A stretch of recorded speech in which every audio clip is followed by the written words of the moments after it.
Good morning. As I record this, it's about 7 o'clock in the morning on the 26th of October, 2013. This one that you'll be hearing here is episode 55, and we talked with Jason Cook of Flddleblack. Fiddleblack Publishing, if you don't know, they did Cabal and other annotations. So this was an edition of Cabal that had about 5 introductions. Peter H. Gilmore from the Satanic Church, Phil and Sarah Stokes, who are Clive Barker's archivists and run the official Clive Barker website, clivebarker.info. John McManus, who I must admit I don't know who that is. Nicholas Vince, of course, who played the Chatterer, and Kinski in Nightbreed, and then Mark Miller, who is, the vice president of Seraphim Films, and began the quest to reinstate Nightbreed, and he was sort of the, I guess in a way you could say he's the sort of the grandfather of Occupy Midian, and then there's a whole bunch of annotations at the end, just basically like people analyzing the lines, different lines in the novel. So it's a really cool book, and it's got all the illustrations. The inkblot Rorschach type paintings that were in the UK edition that we in the United States didn't get. So really cool edition, limited to only 300. As we're recording this, there are still some available. I think they've sold 200 of the 300, but there's still more left. They're only $40, which is a really good deal for a limited edition numbered hardcover. So if you're a fan of Cabal, you should go to fiddleblack.org and get one before they're gone. I think they're going to save they're talking about saving, you'll hear in the interview, they're talking about saving the last 25 for Clive Barker's website. So you could buy them there, probably for that same price, or maybe it might be a little different, but then they'll have the autographed option for like another $25. But yeah, so anyway, I got mine right away. I was afraid they'd sell out, but there hasn't been a lot of advertising for them. I think because they know there's only 300, and once those 300 are gone, that's it. They're not going to be reprinted or anything like that. So, jump on them when you can. So recently, Jose and I added a bunch of news, so there's the news that we talked about in this episode, then we added some more news, and then after that, there's even more that I want to bring up here really quick. Clive Barker just announced that he's in talks, like a couple of weeks ago, he was in talks with Dimension and the Weinstein Company about doing the Hellraiser remake again. So this is the same kind of talks basically that he had with them before. He sounds more positive about it this time. I think we all know what happened last time, or last time basically they agreed to let him do a treatment. He did a treatment. They kept hiring different teams, and I don't know if they didn't like the ideas that the other people had, or that Clive Barker had, or they just wanted to keep going cheaper and cheaper. The remake eventually never got made, and then they ran out of time, and they were about to lose the rights to the franchise, and so they made Hellraiser Revelations, which, if you've seen that movie, then when I said the name, probably a chill just went up your spine, because it's not only the worst Hellraiser movie, it's also one of the worst movies, period. So, so anyway, there's, some people debate whether it's worse or better than Hellraiser 8. I hate both of them, but anyway, so yeah, that was one piece of news, and then after that, Clive Barker said just to kind of paraphrase, he said, some people are asking me why don't I do something original instead of a remake, and he said, well, I do plan to write and direct an original unrated horror, piece of horror that's like erotic and graphically violent, so That's paraphrasing, of course. So the tidbit that we pull out of that is like, oh my gosh, because he said he was never going to direct again. So this is huge. This is huge not only for the fact that he's coming back into the world of directing, but that he feels up to it, because Clive Barker hasn't really been leaving his house very often because of his health after the toxic shock syndrome that he had from what happened to him at the dentist, and he went into a coma, and he nearly died on the table, and now he's back. Must be feeling a little better. He's also planning to go to England to do a horror festival. So great. So happy to hear that he's probably feeling a little better. So congratulations to Clive, and also to all the fans. I think we've got, 2012 was kind of a slow year for Clive Barker stuff coming out, but I think next year's going to be, or 2013, but I think next year's going to be pretty big, it seems. So anyway, with all of that being said, we'll jump right in here once again back to Jason Cook of Fiddleblack and episode 55 of the Clive Barker podcast.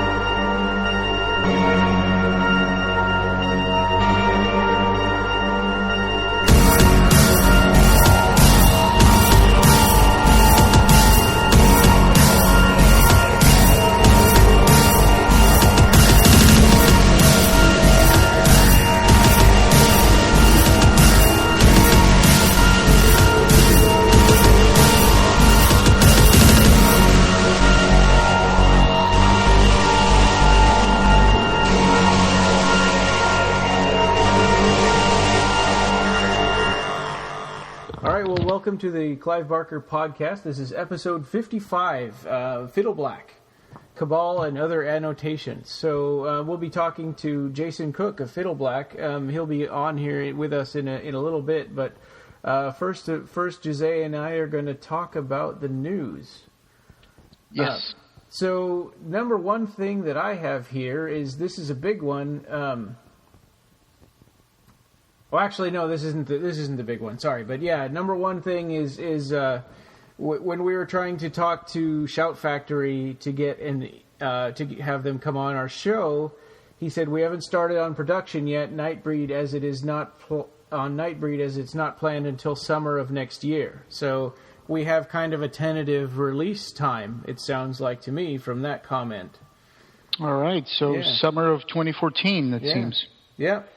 Excellent. And then also, it's been announced that the official title is Nightbreed Extended Director's Cut, not the Cabal cut. Right. Yeah. Actually, I knew about this a little time ago. Yeah. And it's been like slowly moving towards that, because I guess their idea might be that people know the movie as Nightbreed, and that's the title of the movie. So I guess that's. The Cabal cut is more like this phenomenon that has been generated by Occupy Midian and the work of Russell Charrington, of course, but I always wondered if it was like a work-in-progress title kind of thing. Well, yeah, and I can see where they're coming from, because they want it to be as clear as possible what it is that they're buying, and if somebody says, well, is that the same thing as Clive Barker's director's cut? And you don't want people to be confused when they're buying it, or, how you think about how many people were holding out when the Nightbreed DVD came out, because they're like, oh, I want to wait for the director's cut, and what if that happened again?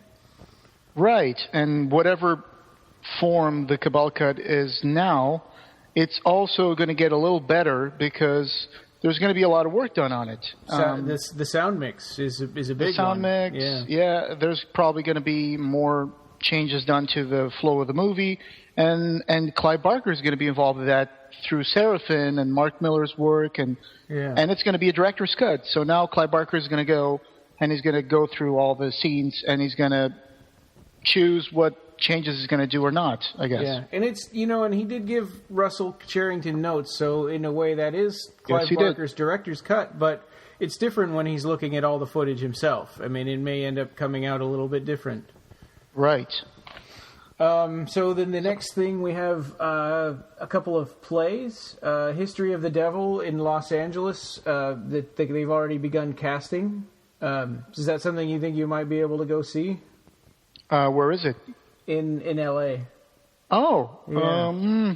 Maybe. I'm not entirely sure. Yeah. It's still a little bit of a trip to go from Northern California to Southern California. Yeah. So for those that don't know, History of the Devil is one of Clive Barker's early 80s plays.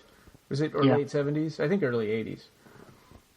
And then the next one just announced, I think today or yesterday, coming soon in August 2014, Crazy Face, performed with special permission by Clive Barker by Brain Spunk Theater.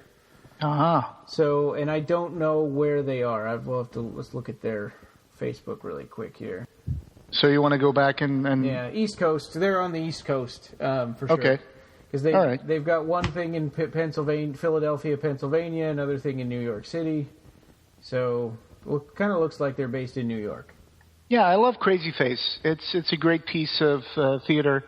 I think I've mentioned this before. It's based on a book by a guy named Charles Acoster, which is about Till Eulenspiegel, which is the name of Crazy Face. Yeah. So I went and I found this book called Till Eulenspiegel, and I read that book. It's really, really funny and very entertaining book. This character gets himself in the weirdest situations. He meets the Pope. He tries to fly. He does all sorts of adventures. He becomes like kind of a pirate or a buccaneer or whatever. It's very, very interesting. So I have to thank Clive for, getting me into that other book. Oh yeah, cool. Well, that's through cool. through his theater play. Very, very interesting book. And of course, the History of the Devil was also a great play adapted by the Senior Theater. Yeah. They did a great audio production of it, which I recommend. That's probably his most performed play since, by other people, I would think. Yeah. I mean, it's about the devil being put on trial, so it can be decided whether or not he can return to heaven. I think that and Frankenstein in Love are probably the most relatable for Clive Barker fans. Of his plays. Frankenstein in Love, yes, it's a very theater of the grotesque, a grand guignol kind of like play with a lot of blood and a lot of scenic blood and gore. So that's also a favorite, I guess. So number 4 on our list here, Miss Kitty's 13th annual Halloween ball will have Clive Barker once again as a guest, just like last year. So that was just announced here maybe a week ago. Cool. Yeah. Yep. And that's another thing that it's in California, so you could go. Yeah, it sounds like a little too wild for me, but it is pretty wild. I wonder if he's going to be a judge also in their like costume competition, because they usually have like a best costume of the evening stuff. I think Maureen went last year. So maybe we could get her to be our reporter. Oh, that would be nice. we could do the Clive Barker podcast on location and have her take some pictures and maybe do a little audio for us or something. Yep, that would be cool. So next thing, this is the big news. Clive is delighted to announce that St. Martin's Press has acquired world English rights to publish The Scarlet Gospels, his upcoming novel featuring Pinhead and Harry D'Amour. St. Martin's anticipates a winter 2015 publication date. So, it took a little longer to announce who the winner of the auction was, but it's St. Martin's Press. I know them. There's a series of novels by Christopher Hinz, Liege Killer, Ashok, and Paratwa, and they were the first ones. They did the hardcovers of those. And then they were out of print, and they never did paperbacks until Tor picked them up later. I'm not familiar with that. Yeah, that's the only way that I know St. Martin's Press as a publisher, because those hardcovers are pretty rare, and I can post pictures of them on the show notes. yeah, that'd be great. But yeah, I think it's great. Yeah, now there's a publisher and a date, so people can finally stop asking when is Scarlet Gospels coming out. But keep in mind, he still needs to do another draft before it's turned in as 100% complete, I think, right? Oh, you think that they might have an editor within St. Martin's Press that's going to run through it one more time? Sure. That's probably true. That would explain the late publication date.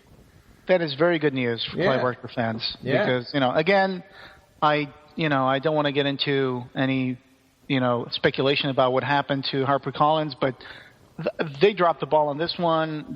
I guess they don't want to do it.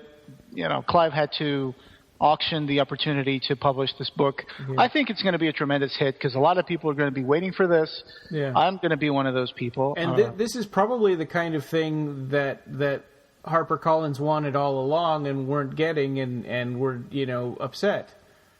And now, now the chance came along and they've kind of dropped, like you said, they dropped the ball. Well, it's if you read the Cabal and other annotations, you can read in the section by Phil and Sarah Stokes that there was a contract that HarperCollins did with Clive in '88. Right. So 1988. And it was supposed to be Cabal 1, 2, and 3, and Books of the Art 1, 2, and 3. Right. And so they only got Cabal 1, and they only had, one book of the arts, and then he started getting into other things and other books. Yeah, I mean, there was the only other one that they got out of that contract was Everville. But then then there was the Thief of Always and Imagica, and it was kind of like, well, he's still doing really well. This isn't really what we agreed to, but. And then, but then there was a gap between a gap between books on Abarat, and I think that's kind of where. Amazingly enough, it's still they're still the books that Harper is publishing. Yeah. They still publish his young adult fiction. They want to finish publishing Abarat. Yeah. So they published, Absolute Midnight. They're going to publish the book 5 and 6 as well. Yeah. They just decided to drop his adult fiction from their lineup, I guess. Yeah. Which again, I think they dropped the ball on that one, and I think that they're going to miss out because a lot of people are going to want to see and read and buy the Scarlet Gospels. And you can kind of imagine what happened. I mean, you think that there's some higher up saying, what's this Clive Barker? We haven't seen anything from him in a long time. And then they read through the contract, and maybe the middle manager or somebody who was involved in it is gone, and they're like, what is this? We haven't gotten any of this stuff. We're going to drop it. I mean, who knows really, but, you can kind of see there's a lot of, that's all speculation, but. Yeah. There's another piece of news that I'd like to mention. I'm not sure if this one is in your notes. Nope, that was my last one, so go ahead. So there's, this last October 19th, there was an exhibit, a recent exhibit which opened up. It's Clive Barker Presents Grand Guignol Tenatus. And this is a exhibit with several different artists with artworks from the 19th, 20th, and 21st centuries. You can see some Gustav Klimt, Alphonse Mucha, Clive Barker, Jeremy Bastian, Matthew Bone, Steve Goethe, Steve Kilby, Johan Lossell, David Mack, and a lot of other artists. And it's in the Century Guild, 6150 Washington Boulevard, Culver City, California. So you can look it up on the Century Guild Facebook page. It's one of those events there. It opened up on the 19th, and go check it out. Awesome. Yeah. If I was there, I would definitely do that. Hi, Jason. This is Ryan and Jose. Hi, guys. How are you? Pretty good. How are you doing? I'm doing well. I'm powering through the evening here. ready to record. All right, cool. Well, we can go ahead and get started. So this is Jason Cook of Fiddleblack. Yes. So, and recently you just released the Clive Barker or Cabal and other annotations. That's correct. It came out in September, and I do appreciate you guys including it in the recent podcast episode. I had a chance to listen to that, and it was really cool. Yeah, this is Jose here. I have the copy number 84. It's a really beautiful book. I'm still experiencing the book. I'm still reading all the detail that's included in it, all the annotations, very, very detailed stuff. So this was announced back in June 22nd of 2012, if I'm not mistaken. That's correct. Yeah, we put something out on FearNet. I think they had the exclusive, and it kind of trickled out from there to to Phil and Sarah and to the regular Barker camp. Mm-hmm. And how did this come about? That you decided to start working on this project, or how did it? It actually began quite a bit earlier. Obviously, it began in 2011. I guess I had the idea of doing something along these lines, and by that I mean taking a horror writer and kind of cobbling something around like a really great work. And so, to me, Barker's always been a huge influence and who I think of when I think of horror. So I reached out to his agent, actually probably around this time of that year, and that's really when it all got started. Well, that's cool. So, were there any issues with who's currently got publishing rights on Cabal or anything like that? No issues really. It was more just a very long business process. It was me talking with his agent, and there was a period where she was, I guess, vetting Fiddleblack as a publisher, and then there was me communicating and speaking with a representative, a pocketbooks representative at Simon & Schuster. Again, I guess somewhat of an interview process, and from there, I imagine it went to Mark Miller over at Seraphim, and that's where I think everything began to take shape. But it was a pretty long process. I mean, I live in Cleveland, and everything Fiddleblack does is out of Cleveland, so we're a bit removed from, I guess, the Manhattan publishing world. But when I started talking to Clive's agent, approaching Thanksgiving of 2011, as you can probably imagine, everybody seemed to have vacated New York City at that point and thus left their email accounts unattended. And so just a lot of email back and forth, probably until March of the next year. Oh wow! And that's, I think, when finally I was talking to Mark, and shortly thereafter we did the press release. So here's the important question now: are there still copies left? Can people still get this wonderful book? Absolutely. We actually did an email the other night, the last 100. So we have about 100 copies left. There's been some talk of some of them going over to the real Clive Barker store. And I don't know where that's going to go. I spoke to Mark about it, and he was pretty interested. He said, let's see how everything goes. And I haven't really brought up the issue since, but, I'd imagine we would probably be sending 25 out that way. And I think in that case, I think last I checked at the Barker store, that, that's where he's he's signing books and things like that. So there's opportunities on two different fronts, I guess, too. Oh yeah, look at the book. It's still definitely available. So that would be a really, really cool idea, especially because, like you mentioned, sometimes Clive will sign some books. That would make them even more attractive. Yeah. I'd been meaning to ask what is so. Mine is numbered 92 out of 300, and then it says F underneath. What does the letter stand for? The F, I guess, is an indicia, just signifying that's the Fiddleblack F. Oh, indicating, okay. We numbered it, not somebody else with a silver Sharpie who. Oh, okay.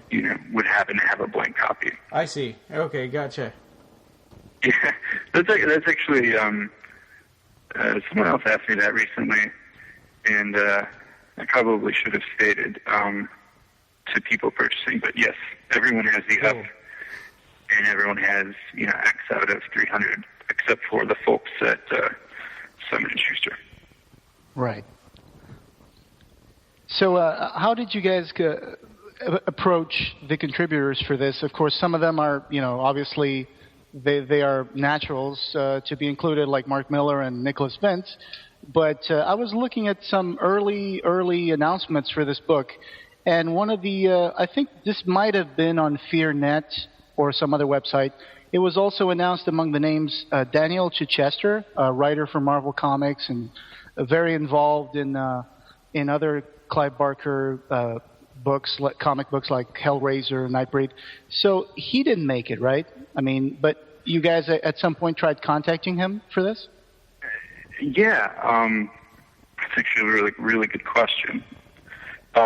We definitely. He was one of the first people that I reached out to, actually. He, in addition to Clive, and I'm sure you guys have, different pockets, I guess, of the Barker verse that appeal to you outside of Barker, but his work with the Nightbreed series and the Hellraiser series, and particularly I think it was 2 books where he kind of came together with the 2 Jihad prestige books. Yeah, those were, I guess, a tremendous thing to me when I first read them, and so he was always in the back of my mind, just somebody who, if this book ever came to light in those months at the end of 2011, when I was just hoping that we could get everything to line up and go through. He was definitely at the front of my mind as somebody who would have to contribute to the book. And I did speak with him, I think twice. I think we talked a couple times, and just talked about Clive, and I talked about the project. And he was completely interested, and he made several commitments to me. So much so that I let him know, hey, we're doing this press release, and I just want to make sure that everybody who I say is involved is actually going to be involved. And he approved that. And then somewhere thereafter, I don't know, he didn't. I didn't hear from him again. Oh, okay. Yeah. Yeah. I never really got a reason why. I sent a few emails. Just saying, hey, if no big deal if you can't still contribute, just let me know. But I didn't hear back, so I'm not sure. Oh, okay. Oh yeah. That's a shame. I would have loved to have read something about him, about Cabal. That would have been definitely interesting. But we do have a bunch of interesting people here as well. Yeah. I'm still reading some of the notes from Eugene Thacker, and very interesting stuff. I especially enjoy the fact that you guys added at the end of the book those little illustrations that were made by Clive Barker. This is really good stuff. I remember seeing some of these. Especially for people in the United States that didn't get those in the hardcover first edition. Exactly. Because I was familiar with these in my UK books, these little paintings that Clive Barker did Sure. with the ink blots. And here you got them all. So that's a lovely appendix there. Yeah. Thank you for noticing that. That was, I guess, partially Mark's idea. It had always been a book that would, the proposal was for something that would extend Cabal, because I guess it's not, to me, it's not that fun to release something that's exactly the same. It doesn't have any extras, I guess, so to speak. So it's really nice to say that, because I wanted to just throw as many, not really throw, not haphazardly, but just to include as many things as I could that would really represent the whole aesthetic of Cabal. And if we could have put the old Marvel sketches or something like that in there, I definitely would have. But it was really tremendous to have the option to include those, and for Clive, I guess, to loan them to us, and for the tracings and everything to work out nicely on the page. And how did you come to get Peter H. Gilmore to do his introduction? I had been communicating with him, I guess, on and off for a few months before the book started. He's always been an enigmatic figure, I guess you could say. And I always thought it would just be really cool to hear him talk about anything like this. I read some of his essays and things like that, and from a philosophical perspective, he's definitely one of those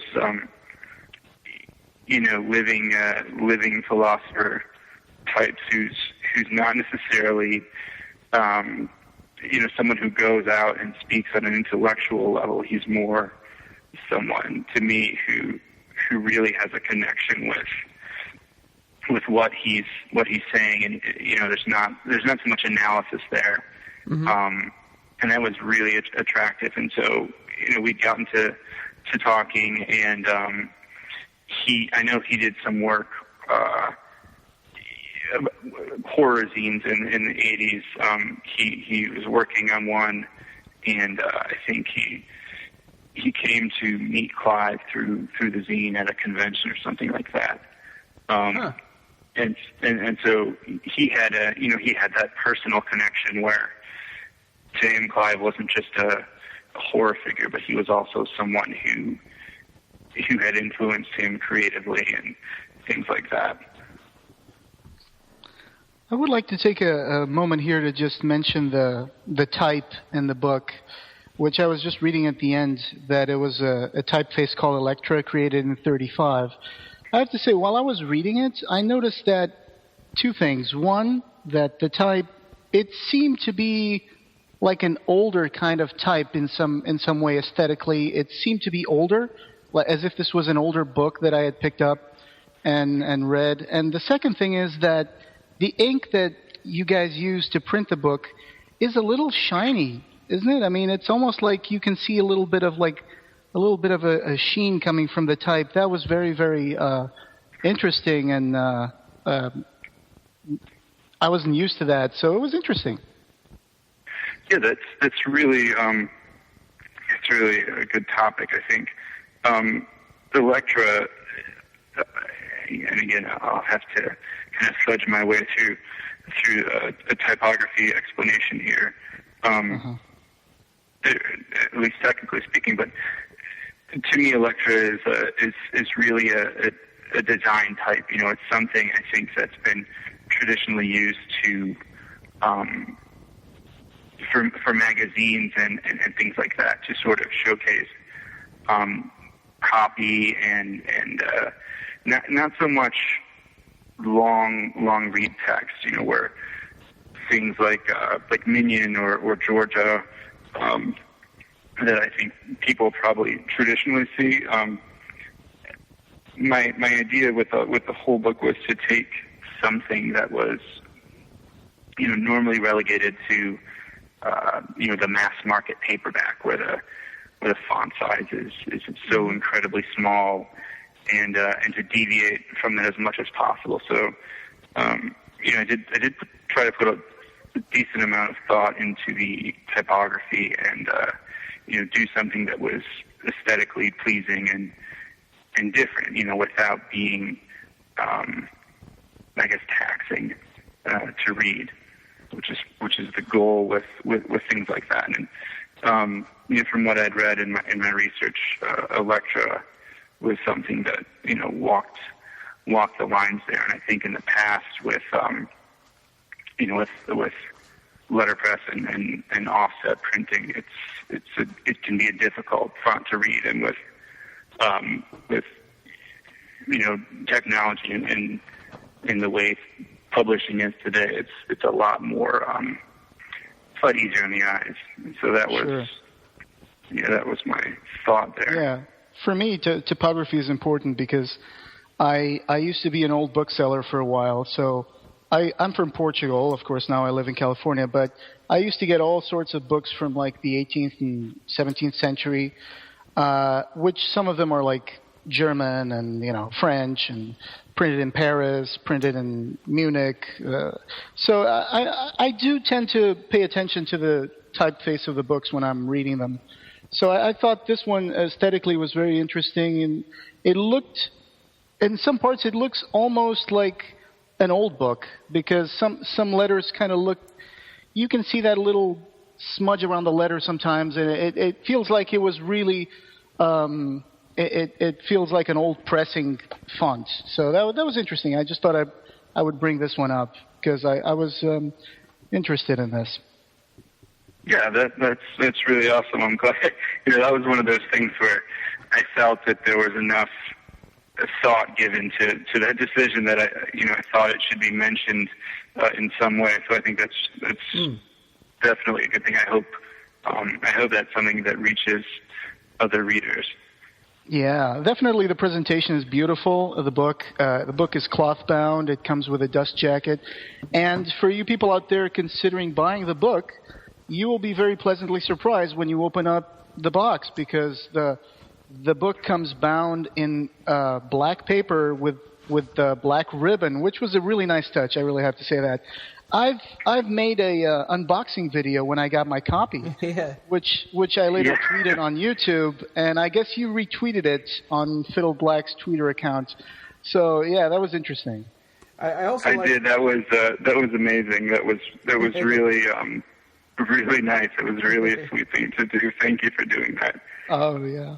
That was my pleasure. I was very impressed when I opened up the package and saw the presentation. That was beautiful. I also like that the cover is a Clive Barker illustration, and that it's a kind of a matte finish instead of a glossy finish. Mm-hmm. Yeah. It is his illustration. That the illustrations you see in the back in the vestiary area, those are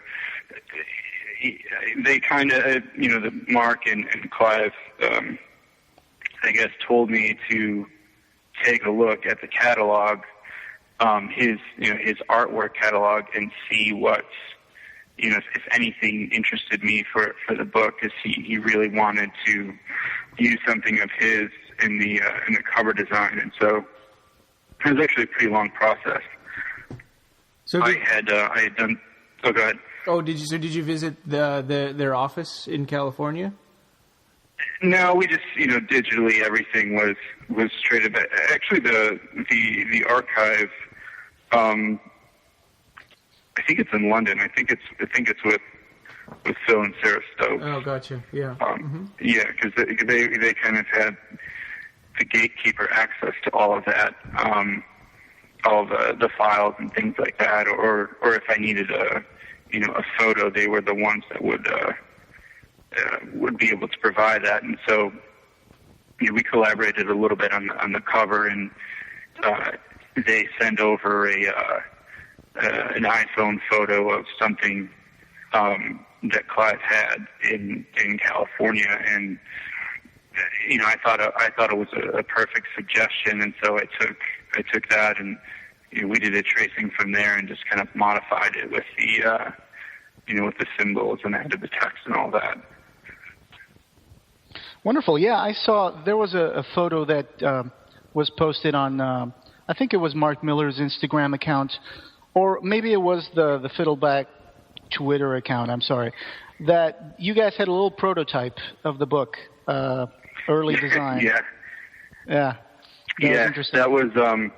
That was part of the concepting phase, I guess, to get everybody interested in the idea, and because there's so many people involved and so many approvals required. I created a physical mock-up just to kind of help tell the story. This is what it's not just a proposal. It's a real thing, and so that was some opening artwork that I started with that didn't make a cut, but I think the direction we ultimately went was definitely the best one. We will add that picture to the show notes on the blog, if that's okay. We'll add that picture of the little prototype because it's very interesting. So Fiddleblack started out as a literary magazine, right? That's correct. It hasn't changed too much, I guess. We've been on a pretty lateral evolution. Everything started as we became an online literary magazine, like you said, and we started with taking creative writing submissions from people in this there's a small press circle where mainly graduate students and professional writers contribute fiction, and at the time we were looking at even nonfiction and poetry and collecting that. Initially it was exclusively online, so we would take people's writings and organize them into issues. Per se, they were just groupings of different submissions that we basically labeled. This is issue 1, and we would collect. I think the first issue might have had like 10, quite a lot, but 10 pieces in it, and we adopted a release schedule from there. Just here is an issue, and that kind of evolved into, if we have an audience here and we're slowly developing this aesthetic that we want to convey, we thought, well, why not go to print? Absolutely. And you guys also have like a podcast with author readings on it, and Yeah, we'll add links to that as well to the interview, if that's okay. And so it's fiddleblack.org, correct? That's correct. Yes, Fiddleblack. For some reason, we originally Jose and I both kept reading it as Fiddleback, and we kept leaving that second L out. Yeah. Where did the name come from? It really has, no direct origin. I was in Maine when I was thinking about this whole thing and starting Fiddleback itself, and my family has a home up there near Saddleback Mountain, and so I was looking at Saddleback and thinking, well, I want to do this, this creative project, and it's got to have a good name. I have to think of a name, and so I put, I guess, tremendous pressure on myself to try and think of something that I thought was really concise and really that had good impact, but wasn't too trendy or anything like that. And it just kind of came. Thinking back, I guess I have to attribute it to maybe me having saddled Back Mountain in my mind, and the tone of both of the words is kind of similar, and so I think it probably evolved from there. Fantastic. All right. So I was looking up my homework for this interview, and I saw another interview that you had done where someone asked you like 6 questions. At the end, they asked, "What was the question you would like me to ask you that I didn't?" So I'm going to ask you that question now, which is, where do you see Fiddleblack going in the next 5 years? That's excellent. I think in the next 5 years, I'd really like to do several more of these type of projects. We have another one that's in the works now. I guess I can't say too much about it, but do you guys know Larry Fessenden, Glass Eye Picks? He did the Wendigo, a movie called Wendigo. I think it came out in 2001. Oh, okay. And he's worked with Ty West. His production company did a bunch of Ty West films. So we have something going on. Yeah, I think I may have seen the movie. Yeah. Yeah, it's really cool. It's a different take on that. He directed it, right? Yes, that's correct. Right. Yeah.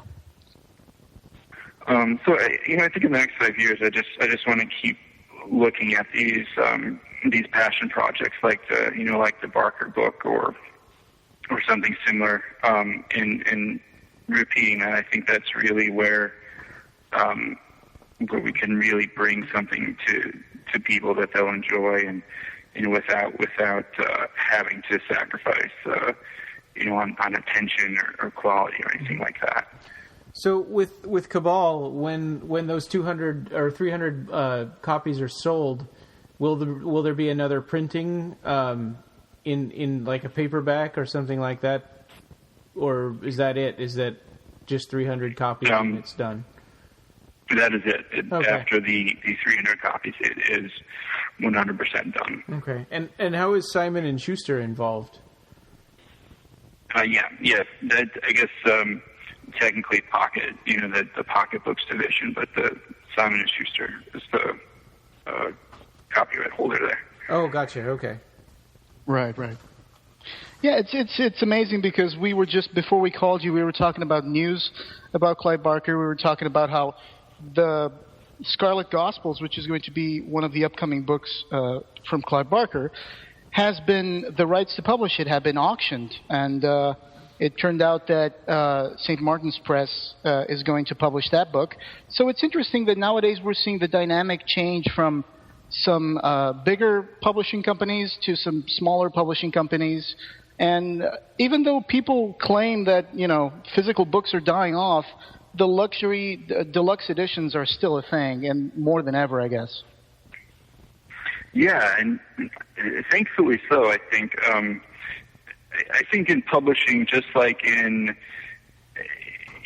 other creative avenues, like music, for instance, there's this.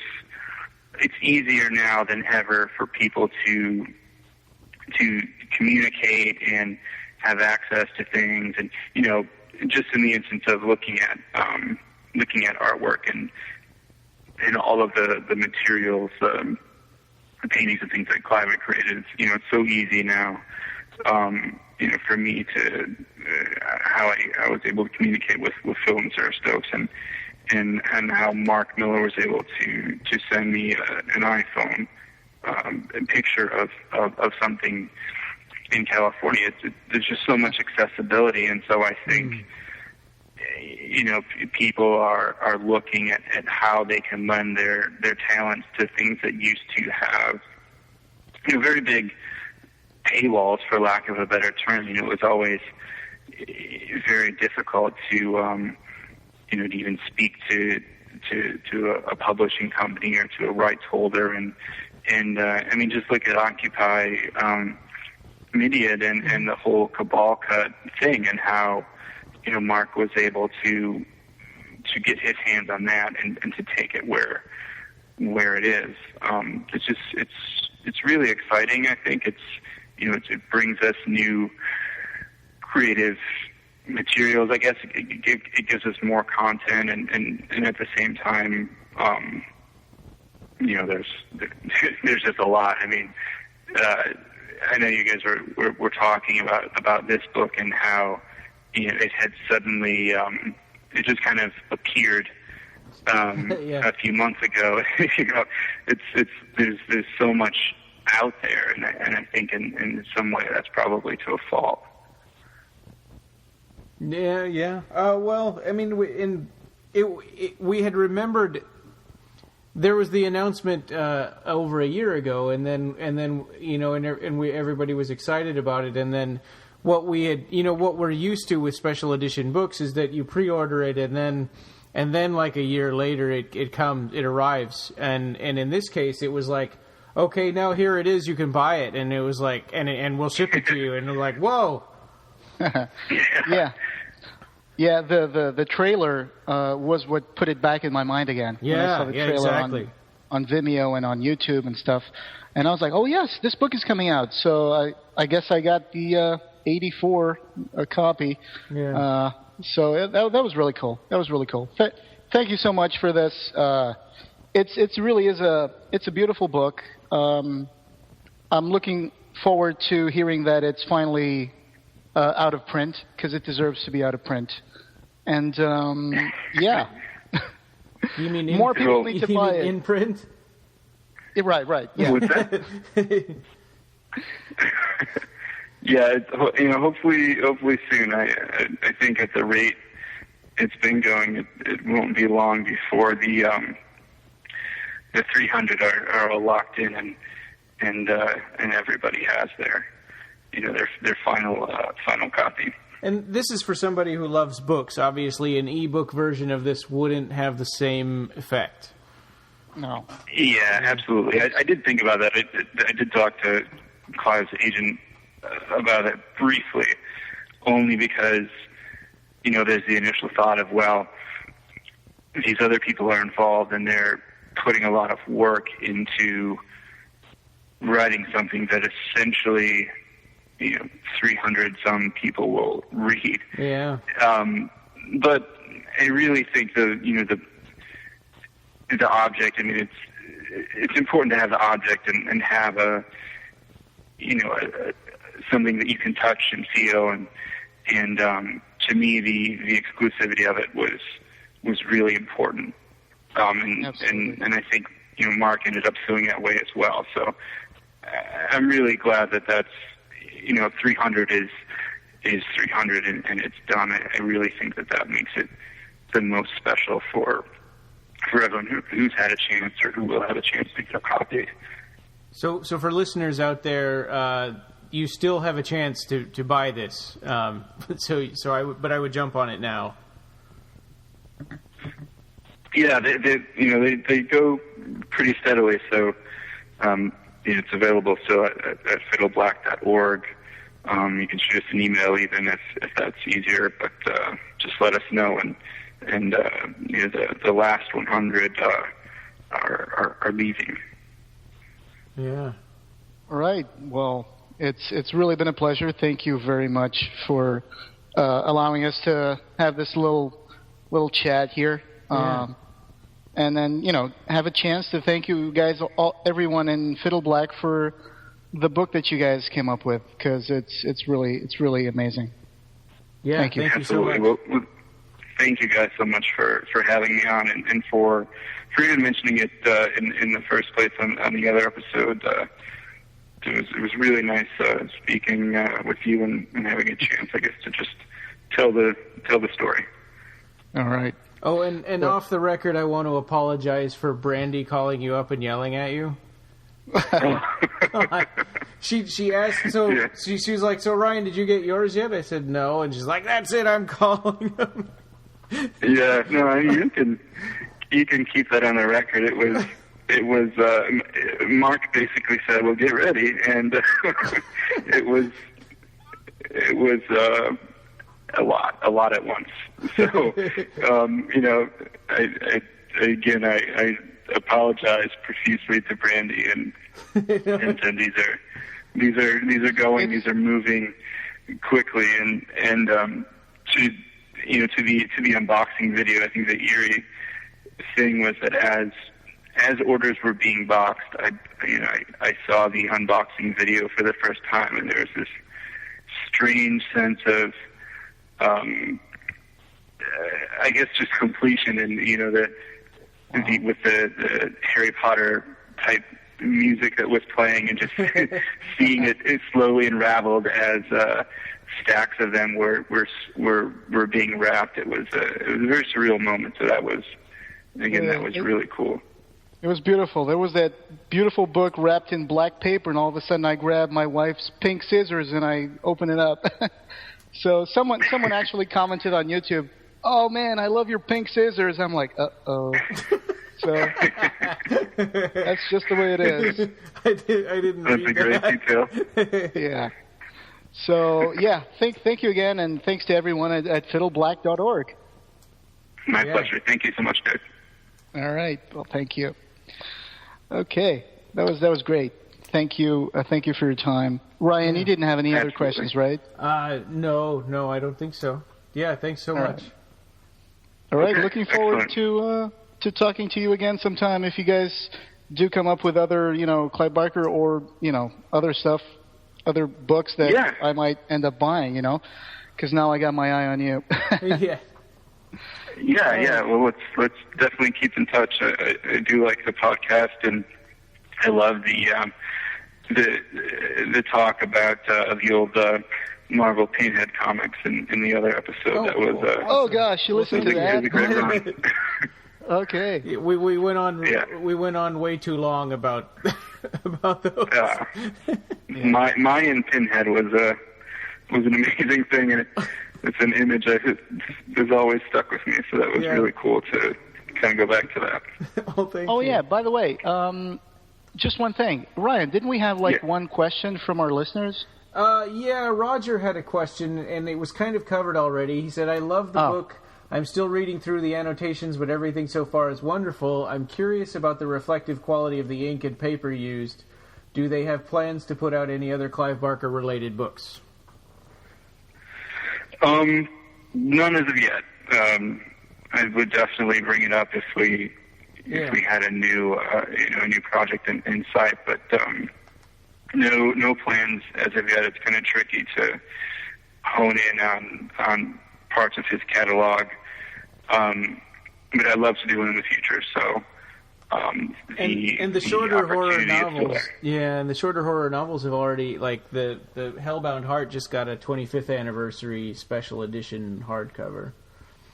Not that long ago. and I think even some of the novellas, or we would even be interested in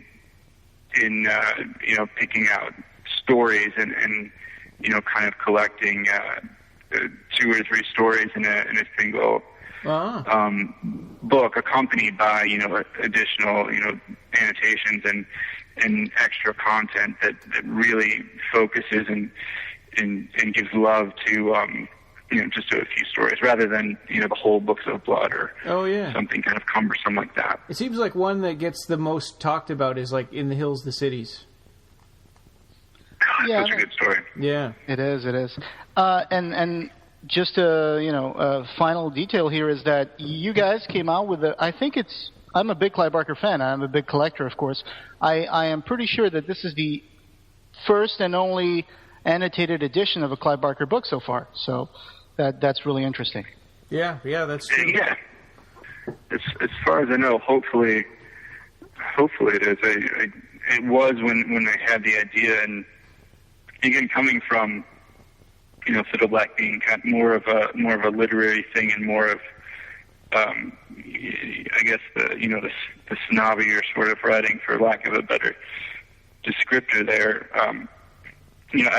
I'm a big Cormac McCarthy fan, and so a lot of his book gets the academic attention that I think Clive Barker's work should get. And I have a lot of these academic texts that just solely concentrate on Cormac McCarthy, and there's whole chapters devoted to single pages, and to me that's such a cool thing. That's such a cool, I've already read the books, so what else can I read about them? And here they have these professors who put so much time into explaining and researching and really tracing every single sentence, and I think that's something that Clive needs and should be brought to his work.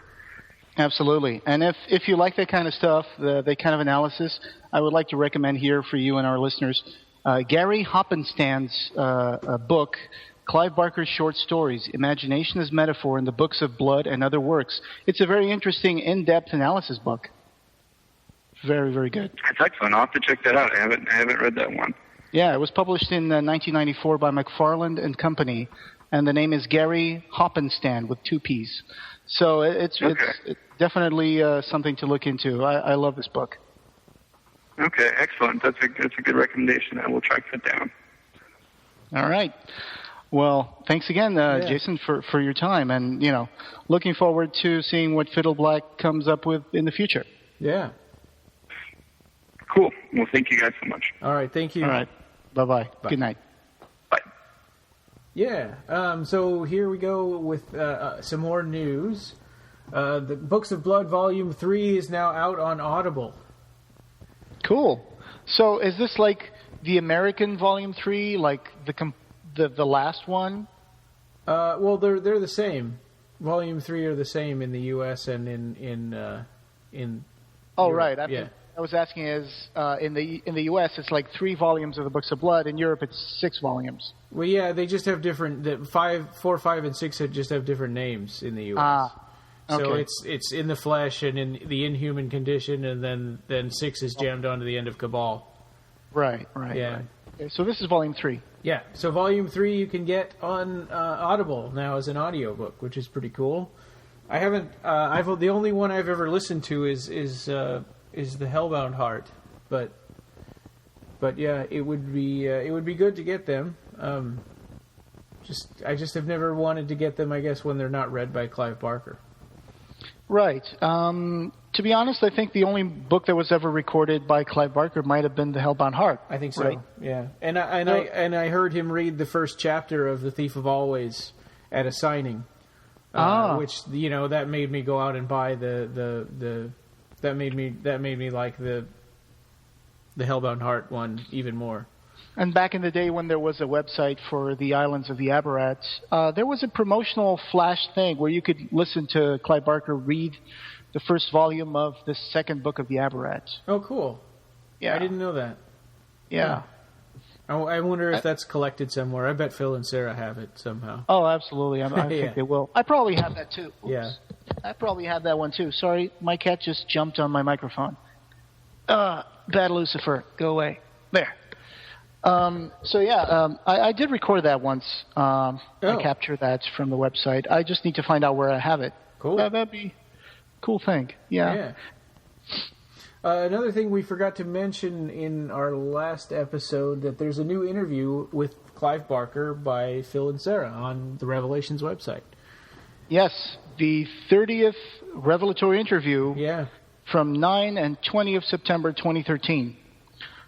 It's a pretty cool one, even though there was a bit of a gap between their last interview and this one. Yeah.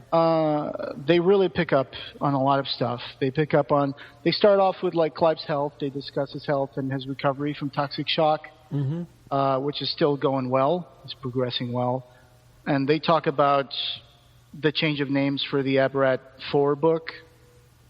Yeah. They talk about the Grand Guignol October 19 exhibit. And the Volume 3 of Memory, Prophecy, and Fantasy, which is a wonderful... Yeah, that's great news that we've been looking forward to.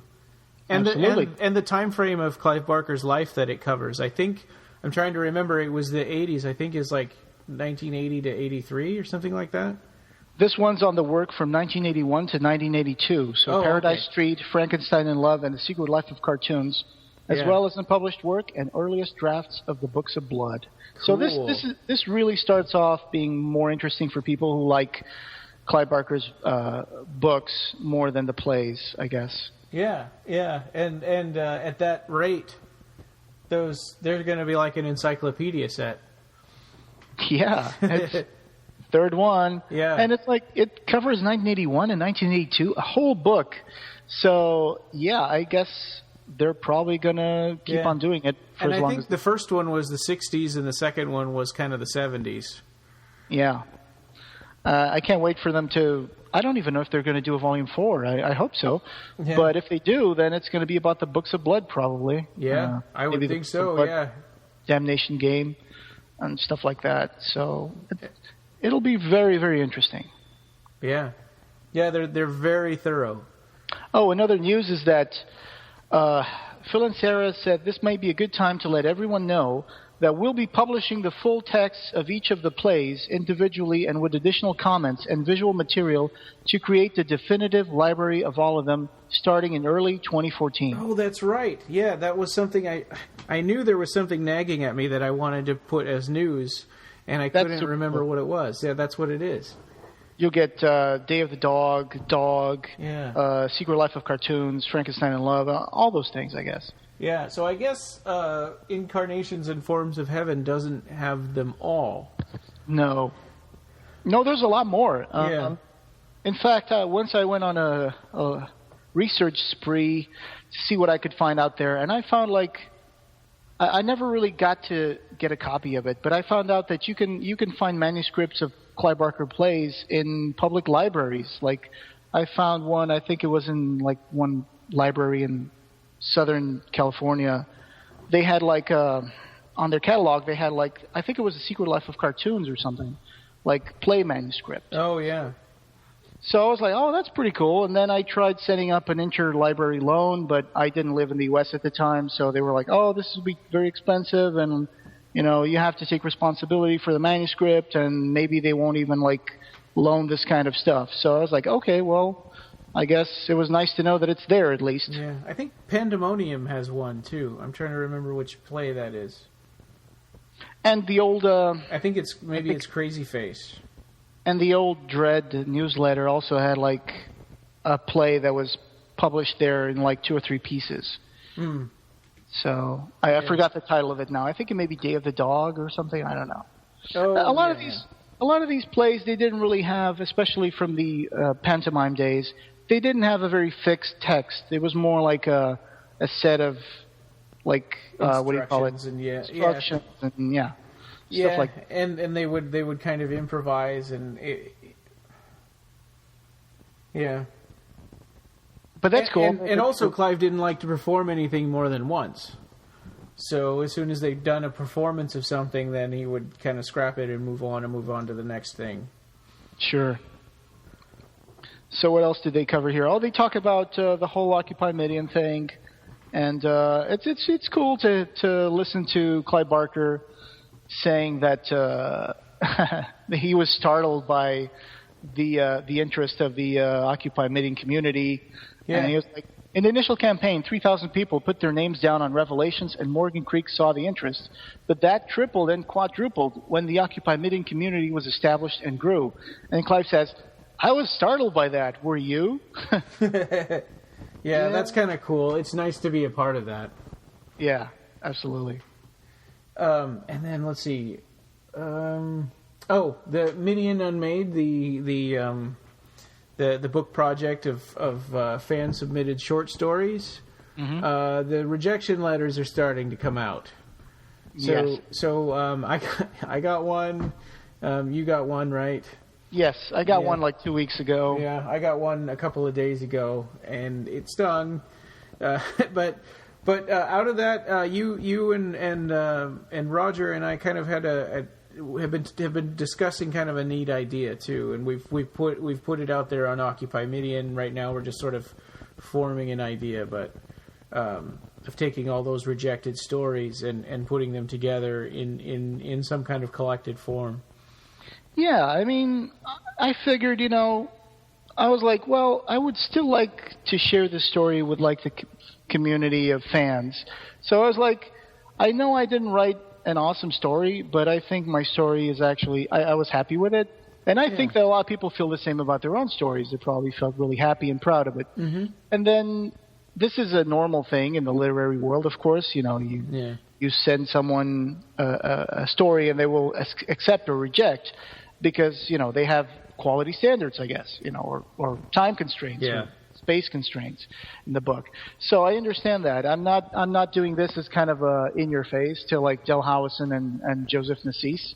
It's more like a, you know, good, thanks for letting me know that you're not interested. Then I guess I can do something else with my story. Yeah. Because that's how it works, actually. When you self-submit to a magazine, you need to wait until they tell you whether or not they accept your story before you can submit it to another magazine or something. So they're pretty quick in letting us know, and I appreciate that. And I think that there might be room for a little project here where we can, you know, get people to send us their rejected stories, and we'll do our best to create a little book or ebook. And it reminded me of the scene in Cabal and Nightbreed, the Cabal cut, where Boone is in jail and Laurie's trying to convince him to get out, and he's like, "What's the point?" And when she brings up the Nightbreed and how they need him, he says they're just dead things that don't have enough sense to stay in the ground. And so that kind of struck me funny. You know, that's kind of what our stories are.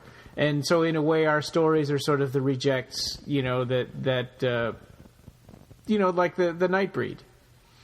Absolutely. Yeah. So I feel close to, you know, we feel close to the Occupy Midian community in that way. That, you know, and this is just, you know, one more thing that's like that makes us part of Occupy Midian. There's stuff coming out like the Book of the Tribes by Steve Dillon from Oz HorrorCon. He gathered a bunch of like fans, and they came up with this Book of the Tribes thing, which was pretty good. They released that when there was the Oz HorrorCon Cabal Cut screening, and you know it's amazing how many talented people are out there. So, you know, why not? Why not make a literary non-profit book of stories that fans created for Midian Unmade? And it could have art too. Sure, it could have art, I guess. You know, in the digital world, there's really no constraints. You know that like you can have a book as big as you want. It doesn't take any physical space. Yeah. So we don't know if it's going to turn into like a real book or not. It's just like an idea now, and we'd like to hear your feedback on it. You know, what do you think? Would you be interested in submitting your story if it was rejected? Would you be interested in submitting it to our book? So let us know. Yeah. So, and then I guess one quick thing about on our site. A couple of days ago, I posted a feature that was 10 things that Clive Barker fans shouldn't do. And it's basically just stuff that kind of bugs me when, you know, comments that people make that seem insensitive or you know, and of course Clive Barker can speak for himself, but these are just things that bug me as a Clive Barker fan. Write the sequel to Cujo. Yeah, right. Sorry, I had to put that in. Yeah. And then one last thing. This was kind of cool. This just came up in Liverpool Echo. That Clive Barker did an interview, and he talked about there's a convention that's going to be happening there that he's going to be a part of, which is big news in and of itself. But he also said that if the Weave World miniseries happens, that he would love to film in Liverpool. So that means that there's still some hope for the Weave World miniseries. Oh yeah, I mean, it would have to be written and filmed in Liverpool, right? Yeah. Or at least they would have to make it look like Liverpool, because it takes place in Liverpool. It would be like coming up with like Jack the Ripper and put it in L.A. or something. Yeah. It has to be in London. So yeah, that's really exciting. Let's see what comes out of this. You know? Yeah, so very exciting. Yeah, I hope that happens. You know, and we talked about that before, that Weave World really can't be contained in a 2-hour movie or a 90-minute movie. It needs enough space to tell the story right, I think.